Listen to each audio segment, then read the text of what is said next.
Haleluya. Kondisi semakin sepertinya semakin lebih baik. Thank you Sarah. Ayo kapan adik Ruth ikut nyanyi? Haleluya. Anak-anak ayo mari. Jangan mau kalah sama yang anak-anak kecil. Melayani Tuhan.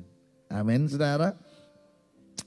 Kondisi sepertinya semakin baik dan memang ada sebuah rencana untuk saya mau ke Jawa karena memang ada beberapa misi yang saya ingin kerjakan, yang Tuhan tuntun dan Tuhan taruh di hati saya. Dan tapi rupanya masih belum terlalu kondusif situasinya, jadi harus ditunda. Dan ketika saya beberapa waktu ini saya merenungkan dan memang benar-benar kita sedang menghadapi sebuah persiapan untuk akhir zaman. Whatever namanya, new normal kah, one world government kah, satu mata uang kah, apapun itu namanya, tetapi kita semua sedang mengarah kepada sebuah kegerakan di akhir zaman yang Yesus bersegera untuk datang. Dan saya bertemu dengan beberapa pendoa dan salah seorang pendoa mengatakan bahwa Yesus memang sudah siap-siap. Yesus sudah siap-siap untuk segera datang, dan pendoa ini berbicara, salah satu pendoa yang dipakai Tuhan, memang dia tidak terkenal banyak orang, tetapi benar-benar dia menjaga hidupnya dan banyak hal yang dia katakan mengenai nubuatan dan itu terjadi. Dan dia berkata bahwa Tuhan sudah bersiap-siap. Dia turun tinggal nunggu kode aba-aba dari Bapa. Yes! Dia akan turun.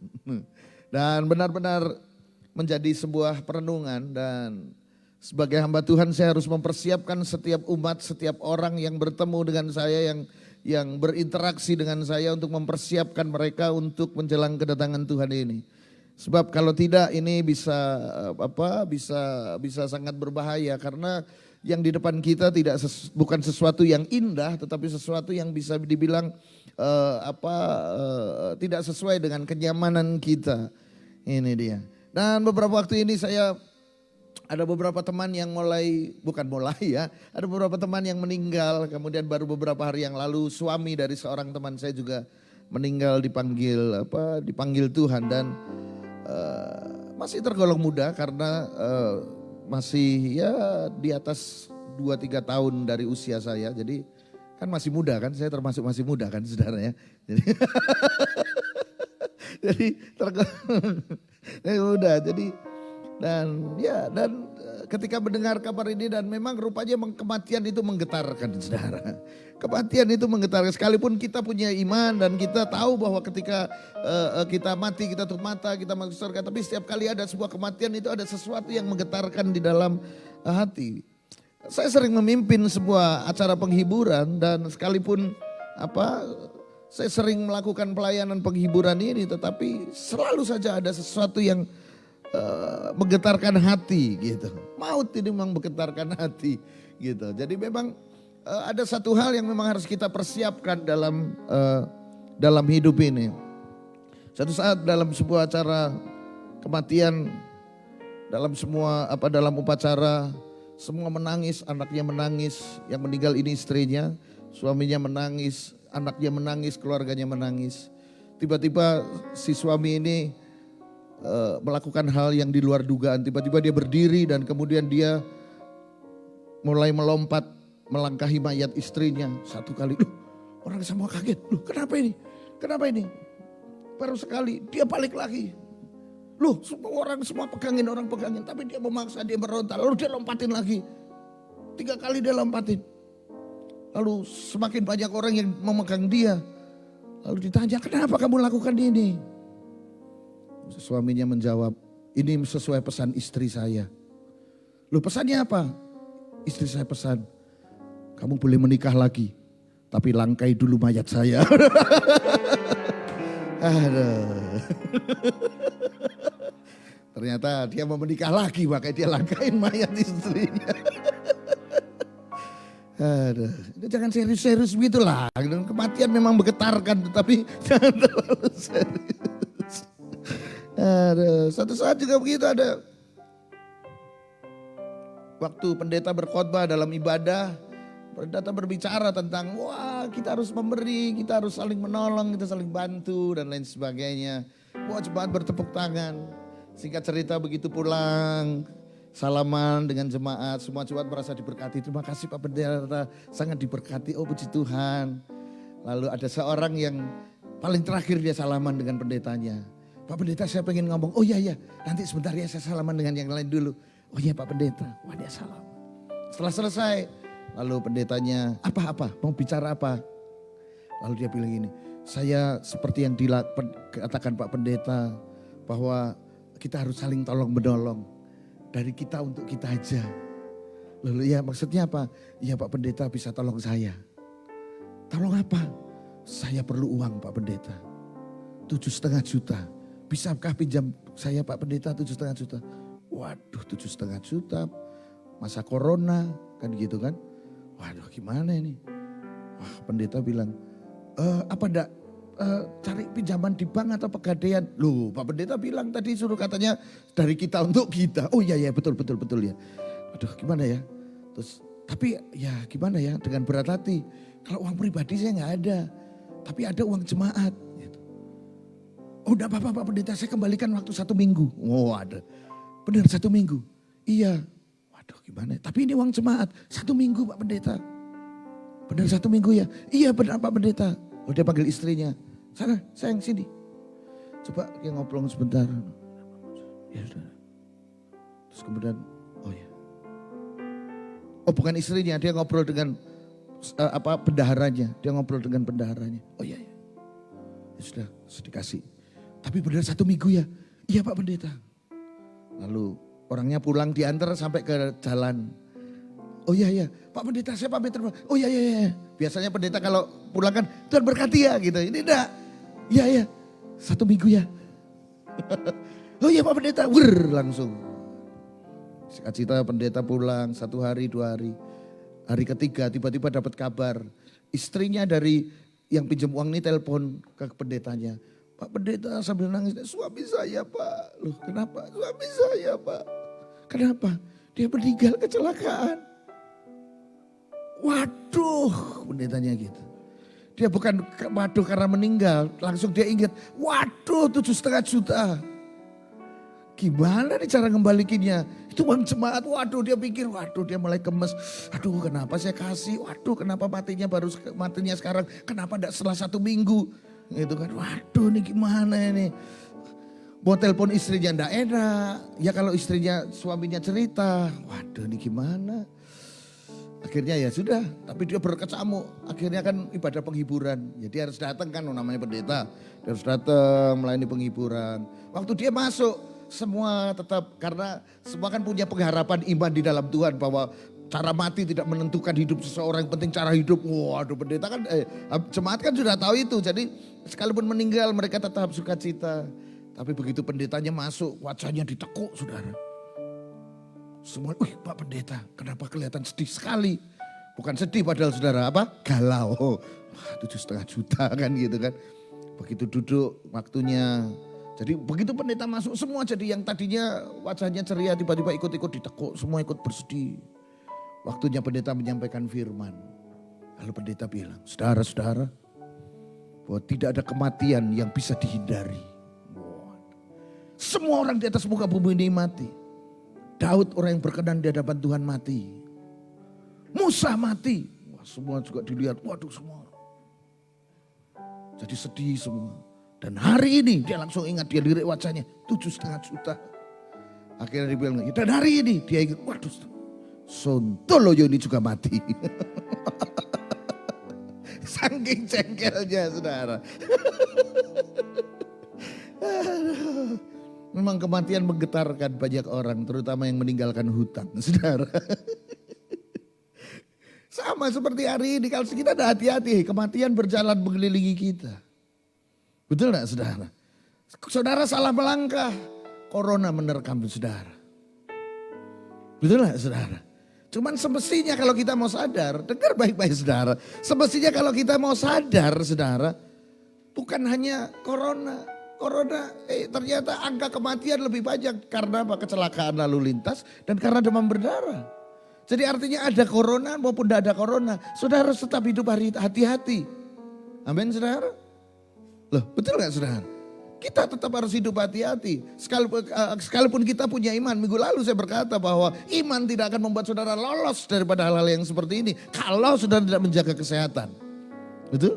Kita harus tetap menjaga kesehatan. Ini dia. Makanya minggu yang lalu kita semprot disinfektan sebelum ibadah. Biar ini secara berkala. Gitu kan. Kita cuma lupa bawa termogannya ya. Kita sudah ada termogan, mestinya kita bawa, teman kita lupa untuk tes suhu dan lain sebagainya. Sehingga kalau ada operasi dari Satgas bisa kelengkapannya ada. Dan puji Tuhan juga sudah ada purifier udara. Jadi semakin saudara nyaman, semakin saudara aman. Amin saudara. Saudara yang di rumah juga tetap jaga kesehatan. Ini dia. Jadi intinya adalah begini, maut mudah mendatangi kita. Jadi hari ini kita harus benar-benar menyadari. Dan justru dalam kondisi seperti ini saya lebih menyadari bahwa gini, ternyata orang itu lebih takut jiwanya lebih takut tubuhnya sakit. Lebih takut terkena penyakit tubuhnya sakit daripada jiwanya yang sakit. Ini dia. Orang lebih takut tubuhnya sakit daripada jiwanya yang sakit. Ini dia. Seharusnya kita lebih takut jiwa kita yang sakit daripada tubuh kita yang sakit. Tapi hari ini saya memberikan kabar baik buat saudara. Bahwa setiap saudara dipilih oleh Tuhan. Kalau saudara jadi Kristen hari ini, bukan karena keinginan saudara, tapi saudara dipilih Tuhan. Coba lihat dengan saya Yohanes 15 ayat yang ke-16.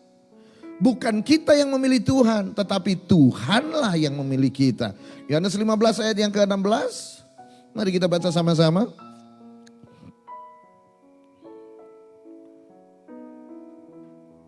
Yohanes pasal yang ke-15 ayat yang ke-16. Kata Yesus kepada mereka, makananku. Oh bukan itu. Bukan kamu yang memilih aku. Coba diperhatikan ayatnya ya. Bukan kamu yang memilih aku, tetapi akulah yang memilih kamu. Dan aku telah menetapkan kamu supaya kamu pergi dan menghasilkan buah dan buahmu itu tetap. Supaya apa yang kamu minta kepada Bapa dalam namaku diberikannya kepadamu. Jadi saudara harus tahu bahwa saudara ini dipilih oleh Tuhan. Kalau saudara ada di tempat ini bukan karena kebetulan, bukan karena orang lain. Tetapi saudara dipilih oleh Tuhan. Ini dia. Jadi bukan karena kebaikan kita. Suatu saat saya merasa hebat. Karena apa? Karena saya sekolah di seminari Alkitab. Itu tidak ada yang mengajak, tidak ada yang mendorong. Tapi hati saya sendiri. Lalu saya merasa bangga. Oh karena saya karena gerakan hati saya. Enggak. Setelah saya bersekolah, setelah saya belajar lebih banyak. Maka saya tahu bahwa itu semua karena apa? Karena kebaikan Tuhan yang telah memilih. Ini dia.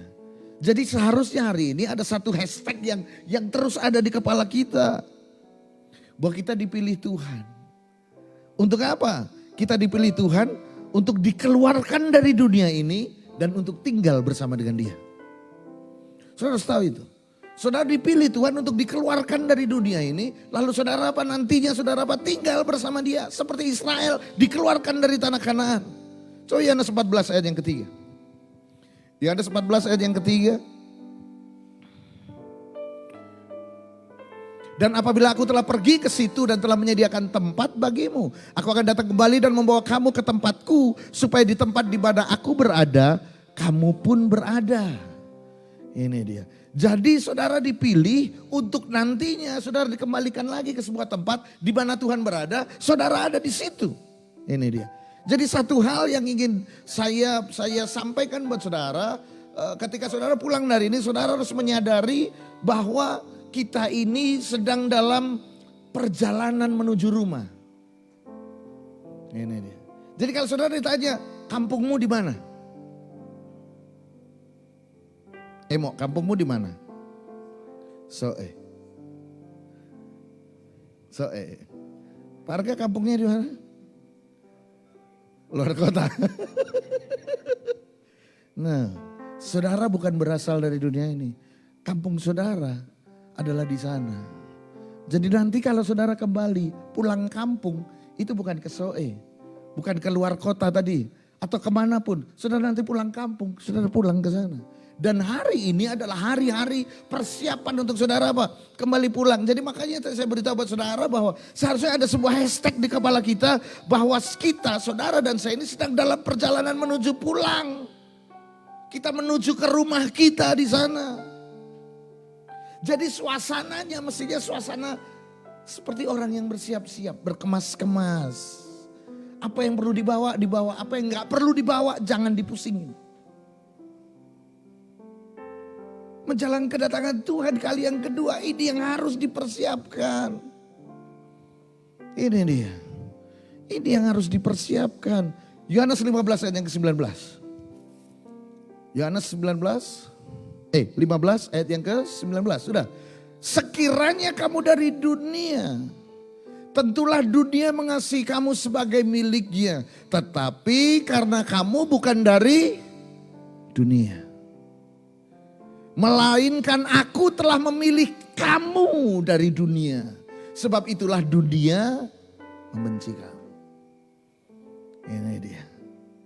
Jadi hari ini kalau ada orang-orang yang tidak menyukai saudara, oleh karena iman saudara itu hal yang biasa. Ada orang yang tidak menyukai saudara karena apa? Keputusan-keputusan saudara yang berpihak kepada kebenaran, yang berpihak pada Tuhan. Itu biasa. Karena apa? Memang saudara bukan dari dunia ini. Jadi nanti kalau kita kembali di rumah Bapa kita yang ada di sorga. Ini dia. Ini yang harus kita sadari.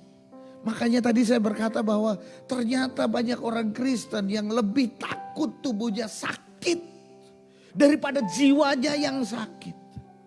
Padahal seharusnya harus diperhatikan adalah apa? Jiwanya. Ada banyak orang yang jiwanya sakit, tubuhnya oke. Bisa berjalan ke sana kemari. Tetapi karena jiwanya sakit,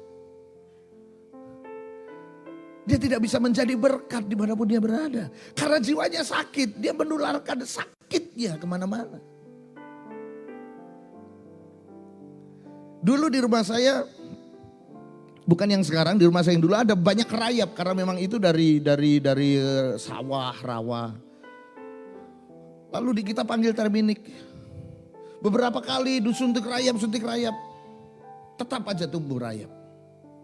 Lalu ada seorang jemaat yang memang dia bekerja di terminik karena memang dia tahu. Dan mungkin karena kita kenal baik jadi dia berikan yang terbaik. Lalu dia datang dan sekali datang itu rayap itu tidak muncul lagi. Setelah beberapa bulan saya lihat, kok ya kita baru sadar bahwa rayap itu nggak muncul lagi. Lalu saya tanya, Pak, hebat rayapnya tidak keluar lagi. Obatnya apa? Dia ketawa. Dia bilang gini, tidak pakai obat Pak. Terus saya lepaskan rayap sakit. Jadi dilepaskan rayap sakit. Untuk apa? Menularkan dirinya, kesakitannya terhadap rayap-rayap yang lain. Dan akhirnya semua rayap yang tertular sakitnya mati bareng-bareng. Maka sejak itu tidak ada rayap lagi. Kadangkala iblis pelihara rayap-rayap sakit di gereja. Dalam kehidupan Kristen dipelihara rayap-rayap sakit. Sehingga itu menularkan kesakitannya. Sehingga membuat gereja tidak bertumbuh. Makanya kita lebih concern kepada jiwa kita. Ingat saudara dijadikan Kristen bukan karena apa. Tapi karena Tuhan yang memilih saudara. Manusia gak bisa memilih Tuhan. Kalau manusia memilih Tuhan pasti salah. Tuhannya pasti salah. Karena dalam manusia ini, ingat sebuah lagu. Donat, ada lubang kosong dalam hidupnya, dalam hatinya. Dan saudara harus tahu itu hanya lubang itu yang bisa mengisi hanya Tuhan, penyembahan kepada Tuhan. Makanya setiap orang selalu mencari sesuatu untuk disembah. Ada yang pergi ke gunung, ada yang menyembah pohon, ada yang bikin patung lalu disembah, ada yang menyembah. Karena dia tahu bahwa pada dasarnya setiap manusia memiliki kapasitas untuk menyembah. Tapi tidak tahu siapa yang disembah. Maka dia menemukan apa aja yang dia rasa hebat, dia rasa besar, dia rasa tinggi. Maka dia sembah. Ini dia. Karena memang manusia tidak bisa memilih Tuhan. Tetapi kalau Tuhan memilih saudara pasti ketemu. Betul gak saudara? Kalau kita memilih Tuhan, makanya surga di mana? Di telapak kaki ibu. Oh, kalau ibu tendang panci, surganya ikut melayang. Enggak, saudara. Enggak bisa begitu. Tuhan yang memilih saudara. Ini dia. Agar saudara dikeluarkan dari dunia ini dan nantinya saudara tinggal bersama di tempat di mana Tuhan tinggal. Makanya di mana aku berada, kamu juga berada. Ini dia. Dan satu hal yang harus saudara tahu. Bahwa kita ini musafir. Saya ingat sekali. Saya punya seorang bapak rohani. Dan karena kejatuhan saya, kegagalan saya, kebangkrutan saya, whatever namanya. Lama saya tidak ketemu dengan beliau. Karena mungkin udah merasa hebat, udah merasa bisa sendiri. Jadi jarang telepon, bahkan gak pernah. Tapi ketika saya jatuh, saya cari dia, saya telepon dia. Kebetulan dia ada sebuah retreat dekat dengan rumah saya waktu itu. Lalu saya datang, nanti kita ngobrol di sini. Begitu saya datang di sana, gak ada kesempatan untuk ngobrol. Karena banyak yang konseling dengan beliau. Lalu ya udah, sekarang ini saya mau ke Jakarta. Jadi saya nanti di perjalanan ya kita ngobrol. Oke. Dalam perjalanan dari tempat retreat ke airport juga gak bisa ngobrol. Karena ada banyak orang yang tetap ingin konseling selama perjalanan. Lalu dia bilang gini, gak bisa, gak apa-apa ya nanti di airport. Sampai di airport saya pikir duduk, yang nganter pulang. Enggak, yang nganter ikut duduk masih juga ngobrol konseling sama dia. Aduh gak dapat kesempatan. Lalu dengan simpel dia bilang, ya udah kamu ikut saya ke Jakarta. Duh, saya tidak bawa baju, saya gak punya siap-siap. Saya belum pamit sama orang tua saya dan lain sebagainya. Lalu dia bilang, halah pamit nih telepon, pamit. Loh, tapi saya tidak bawa baju. Gampang nanti di Jakarta beli. Kita ini musafir. Ketika dia ngomong begitu. Oh ya. Dan memang benar. Kita ini musafir. Yang hanya sebentar ada di bumi. Dan kemudian kembali pada Tuhan. Ini dia. Hari-hari ini.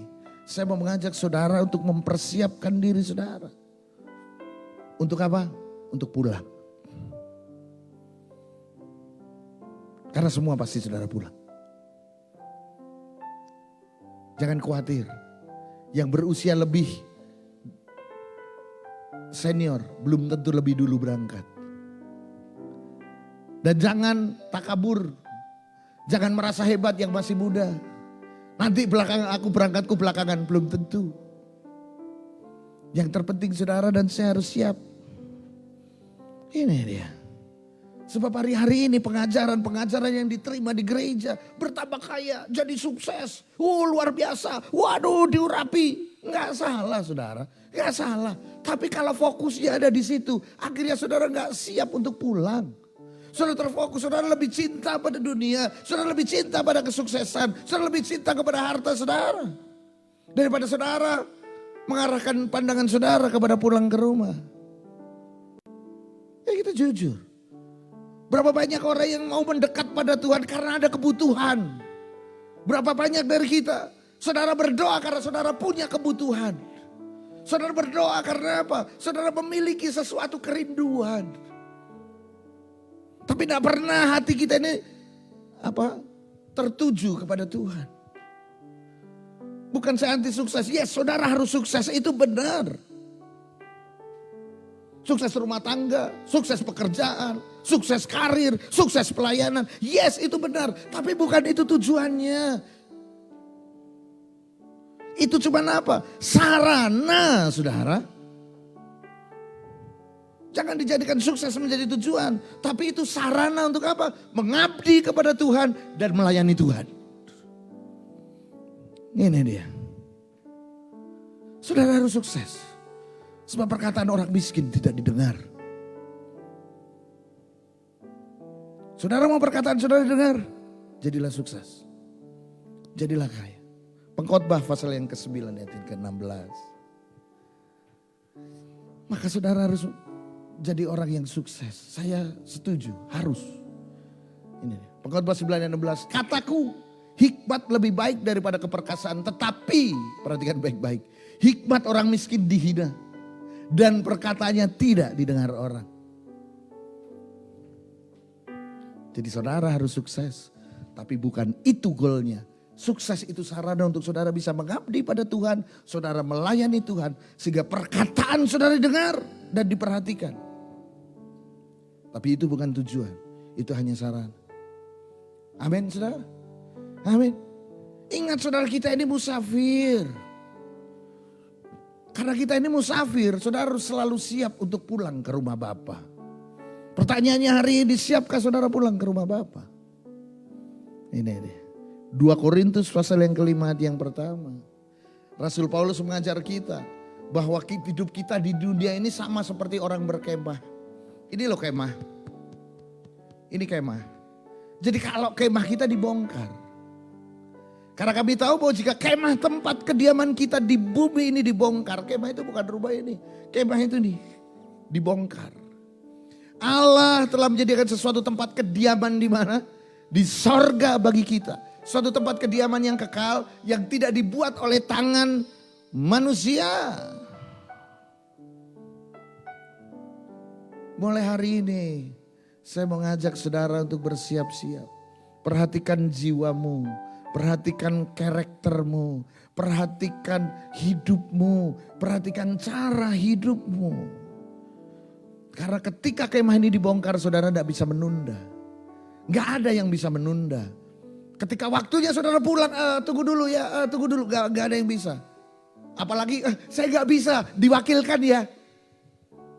Gak bisa. Gak bisa saudara.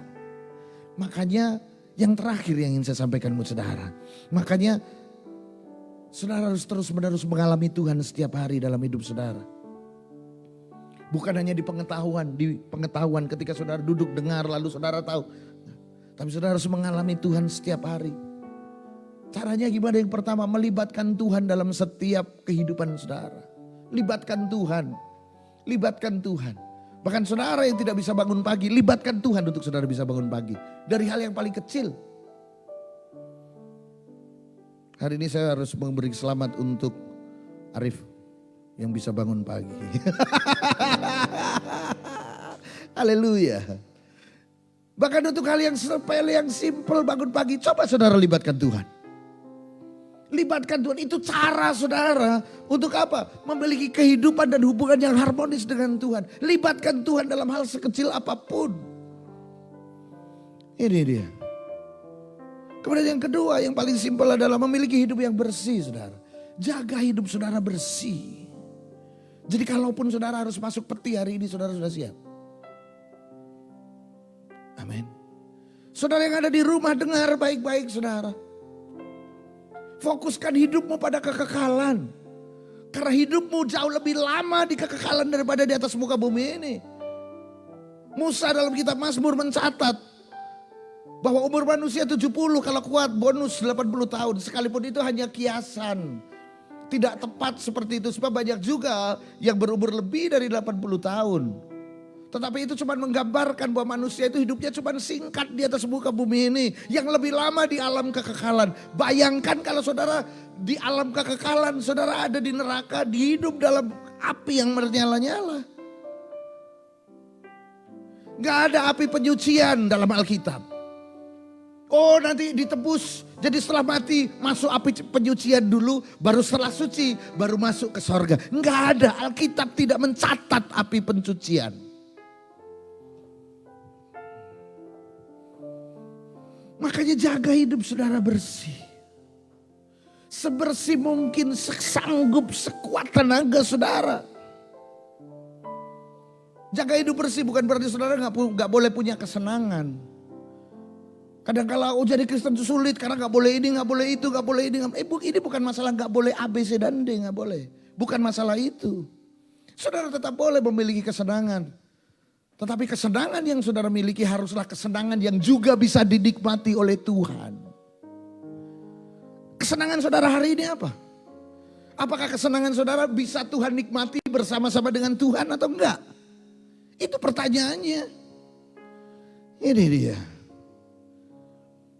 Karena hari-hari ini, terutama para generasi milenial, semua kesenangan dunia, semua tersedia dengan sangat mudah bisa mendapatkannya. Ini dia. Melalui gadget saudara sudah bisa mendapatkan kesenangan-kesenangan. Jangan sampai kesenangan dunia membuat saudara jadi malas pulang ke surga. Ini dia. Saudara, libatkan Tuhan. Yang pertama memiliki hubungan yang harmonis dengan Tuhan. Libatkan Tuhan dalam setiap aspek kehidupan saudara yang paling kecil. Bahkan yang paling ekstrim saya tadi katakan saudara. Kalaupun saudara gak bisa bangun pagi, libatkan Tuhan. Tuhan, saya pengen bangun pagi Tuhan. Hei. Yang kedua, jaga hidup saudara. Kalaupun ada kesenangan, coba pilih sebuah kesenangan yang memang saudara bisa nikmati. Tuhan juga bisa nikmati. Roh Kudus juga bisa nikmati. Dan terus itu sampai saudara bisa sebagai musafir itu tadi. Terus miliki niat yang seperti ini, niat yang kuat seperti itu. Sampai kesadaran saudara mengenai Tuhan itu terus berkembang dalam hidup saudara. Bahkan sampai pada akhirnya saudara bisa menimbang pelayanan-pelayanan yang benar. Sebab hari ini banjir orang semua pengen melayani Tuhan. Entah dasarnya apa. Banjir semua orang pengen melayani Tuhan. Banjir semua orang pengen bangun gereja dan lain sebagainya. Sampai saudara bisa menimbang.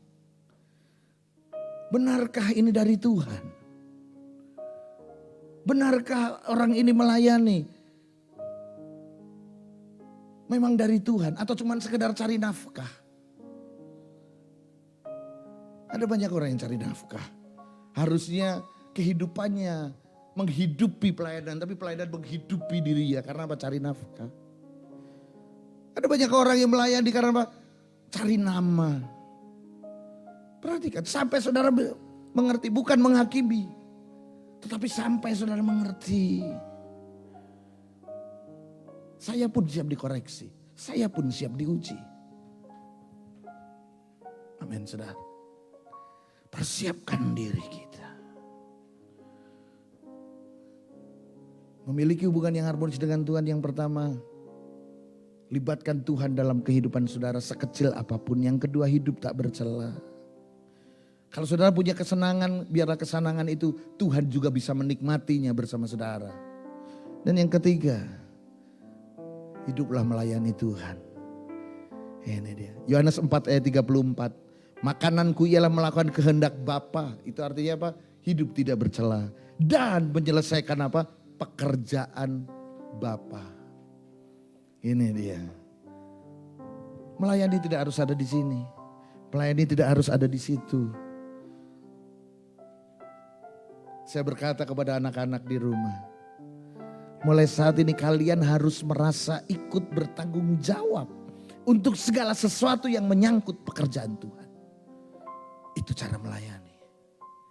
Ikutlah merasa bertanggung jawab untuk segala sesuatu yang menyangkut Tuhan dan pekerjaan Tuhan. Dimanapun saudara berada. Mau saudara di sini, mau saudara di mana di Soe, mau di mana di tempat saudara, dimanapun saudara. Merasalah ikut bertanggung jawab untuk segala sesuatu yang menyangkut Tuhan dan pekerjaannya. Gak usah nunggu dikasih tugas, gak usah nunggu disuruh, tapi merasalah bertanggung jawab. Sebab ini dia, melayani Tuhan itu akan menolong saudara untuk tidak berbuat dosa. Melayani Tuhan akan menolong saudara untuk menikmati damai sejahtera. Dan melayani Tuhan akan apa? Ada resikonya. Resikonya saudara diberkati. Amin saudara. Dimanapun saudara berada, ikutlah merasa bertanggung jawab untuk hal yang menyangkut Tuhan dan pekerjaannya. Dan hari ini saya cuma mau mengajak saudara menyodorkan sebuah pemikiran untuk kita mau pulang. Mempersiapkan diri kita. Ini dia. Untuk kita pulang ke rumah Tuhan. Dalam beberapa waktu ini perenungan demi perenungan Tuhan berbicara banyak hal. Dan itu membuat salah satunya hati saya berubah. Dulu saya punya pemikiran begini. Pendeta kalau mau barang apapun ya sah-sah aja. Mau barang apapun, mau mahal gak apa-apa. Yang penting tidak pakai uang gereja. Sah. Gak masalah. Yang penting gak pakai uang gereja. Tapi semakin kesini, semakin kesini.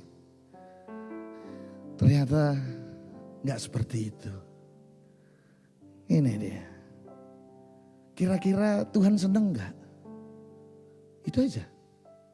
Kira-kira Tuhan ikut menikmati gak? Kalau misalnya, sekalipun pakai uang saya sendiri, saya mengendari sebuah mobil mewah, 2 pintu. Saya nggak pakai uang gereja loh, pakai uang saya sendiri. Saya pakai berlian. Bahkan kalau perlu giginya dikasih berlian. Kan orang gitu. Pakai uang sendiri loh, bukan uang gereja. Kira-kira pertanyaan cuma simpel, ini bukan masalah dosa dan tidak, bukan salah benar. Kalau secara garis lurus selama tidak pakai uang gereja, uang sendiri, it's okay. Sebab kita juga ada pemasukan sendiri. Tapi kira-kira Tuhan ikut menikmati gak? Itu kan pertanyaannya. Pada akhirnya saya coba mengajak saudara, mari kita menjadi seorang Kristen yang sejati. Amin saudara. Kristen yang sejati itu adalah Kristen yang menghidupkan Yesus dalam diri kita. Yesus telah mati di Golgota dan telah bangkit pada hari yang ketiga dan telah naik ke sorga. Tapi mari saya mengajak saudara menghidupkan Yesus dalam diri kita. Siapapun saudara dari gereja manapun hari ini yang ikut streaming. Mau saudara dari Pentakosta, dari GPDI, mau dari Advent, mau dari Gemim, mau dari Gemit, mau dari apapun gereja saudara. Mari kita membenahi setiap diri kita. Jangan ada lagi yang berkelahi. Untuk hal-hal yang gak penting. Sekalipun ada teman yang menyakiti. Sekalipun ada teman yang mengecewakan. Sekalipun ada teman yang tidak memiliki etika dalam hidup kita. Gak usah berkelahi. Tetaplah berdamai. Sebab ini waktunya bukan waktunya lagi. Tuhan begitu singkat, Tuhan segera datang. Saya berkata buat saudara. Yang perlu saudara persiapkan hari ini adalah apa? Mempersiapkan diri saudara untuk pulang. Ini nih. Roma 12 ayat yang ke-17. Roma pasal yang ke-12 ayat ke-17 dan 18. Janganlah membalas kejahatan dengan kejahatan. Lakukanlah apa yang baik bagi semua orang. Sedapat-dapatnya, perhatikan ini, sedapat-dapatnya. Kalau hal itu bergantung padamu, hiduplah dalam perdamaian dengan semua orang. Amin saudara. Mari kita persiapkan hati. Kita persiapkan diri kita. Apabila Tuhan datang di awan-awan, kita siap menyambut dia. Dan apabila kita yang dipanggil pulang, kita juga siap pulang. Perhatikan hidup kita. Amin saudara. Bahkan dalam hal ekonomi pun, di awal daripada wabah corona ini. Kalau saudara mau perhatikan streaming saya yang pertama, saya sudah berbicara akan hal ini. Sudah bukan saatnya lagi memiliki aset. Tapi saudara perhatikan, miliki cash di tangan saudara. Karena ke depan saudara, cash sangat diperlukan. Kalaupun ada aset, ada hal yang bisa dipertahankan, pertahankan. Tetapi mulai berpikir untuk ada cash. Sebab di depan saudara, ini akan ada banyak hal yang mengerikan yang kita tidak bisa prediksi. Tapi lebih daripada itu, kalau untuk hal yang seperti itu kita siap, apalagi untuk kita pulang ke sorga. Saudara, perhatikan, siapkah saudara? Mari kita berdoa. Haleluya. Miliki hubungan yang baik dengan Tuhan. Miliki hubungan yang benar dengan Tuhan. Dengan cara libatkan Tuhan dalam hal sekecil apapun dalam hidup saudara. Yang kedua, miliki hidup yang bersih. Miliki hidup yang bersih. Ini waktunya kita mengalah. Ini waktunya untuk kita tidak mengeluarkan ego kita. Ini waktunya biarlah Tuhan yang berbicara dalam kehidupan kita. Kalaupun saudara memiliki kesenangan-kesenangan, biarlah kesenangan saudara adalah kesenangan yang juga bisa dinikmati oleh Bapa di sorga. Biar Roh Kudus juga ikut bisa menikmati kesenangan saudara. Kalau saudara hari ini memiliki sebuah kesenangan, tetapi Tuhan tidak bisa menikmati kesenangan saudara bersama dengan saudara, mungkin saudara perlu tinggalkan kesenangan itu.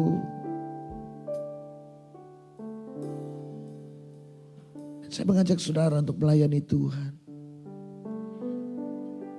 Bukan hanya terlibat dalam sebuah pekerjaan pelayanan di gereja. Tetapi melayani itu adalah merasa ikut bertanggung jawab untuk segala sesuatu yang menyangkut Tuhan dan pekerjaannya. Ikutkan hati saudara di situ. Setiap kali melihat pekerjaan Tuhan, setiap kali melihat urusan tentang Tuhan, taruh hatimu di situ bahwa engkau merasa ikut bertanggung jawab di situ. Karena dengan melayani akan menolong saudara untuk menjaga hati saudara. Saudara akan menikmati damai sejahtera dan tentu saja pasti saudara diberkati karena saudara melayani Tuhan. Saya mengajak saudara, mari kita berubah. Dan mari kita menjadi Kristen yang sejati, yaitu menghidupkan Yesus dalam hidup kita. Haleluya. Berikan ku hati seperti hatimu yang penuh dengan belas kasihan. Berikan ku mata seperti matamu yang tuayan di sekelilingku. Berikan ku tanganmu untuk melakukan tugasmu. Berikan ku kakimu melangkah dalam rencanamu. Berikan ku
menanggapi firman Tuhan hari ini.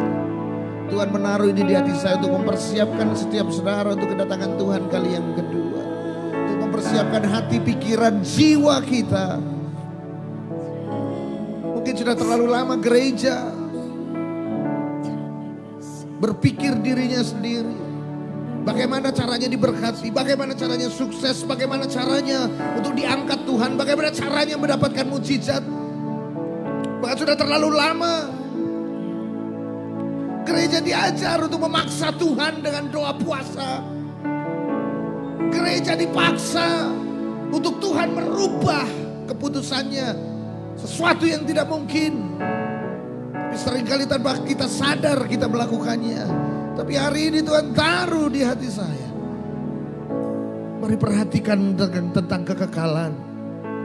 Perhatikan jiwamu. Perhatikan hatimu, masih adakah belas kasihan buat orang lain? Masih adakah ketulusan hatimu untuk orang lain? Masih adakah kasih di hatimu untuk orang lain? Atau kau berpikirannya untukku dan untukku? Bahkan apakah saudara siap untuk kembali pulang?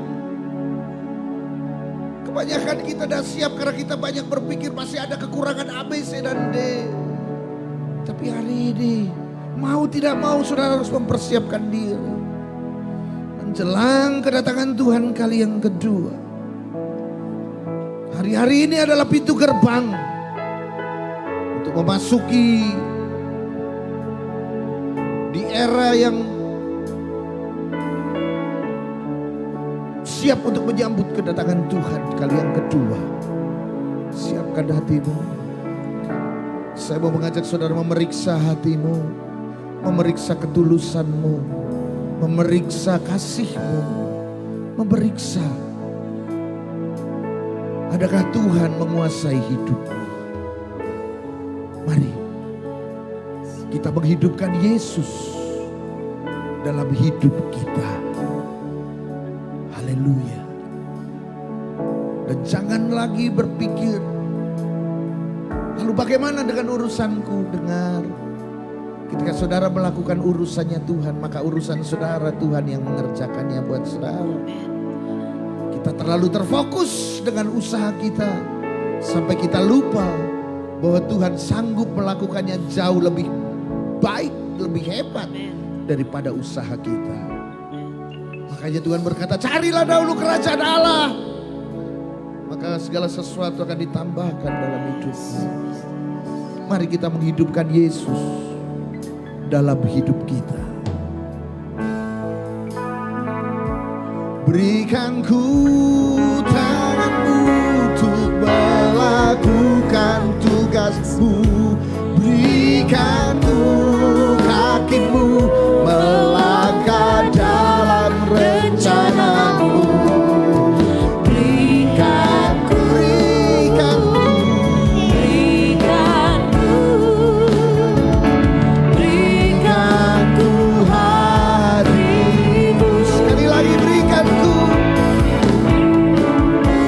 Kami tanganmu, hatimu, pikiranmu, cara pandangmu Tuhan.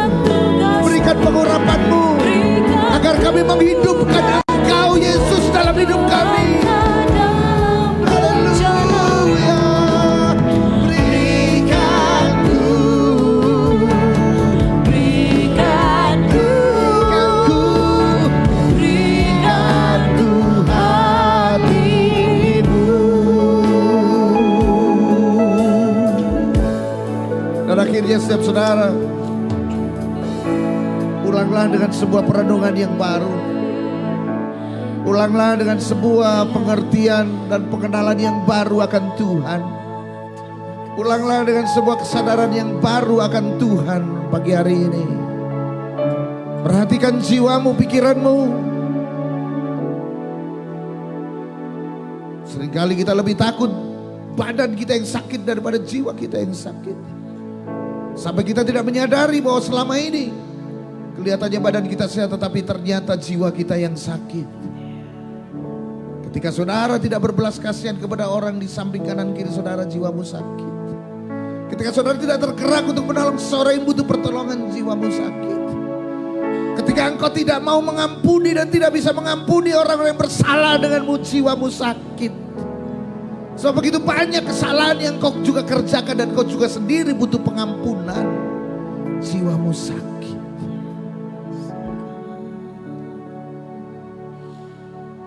Mari perhatikan hati kita. Dan sekarang buka hati dan kedua tangan saudara, pulanglah.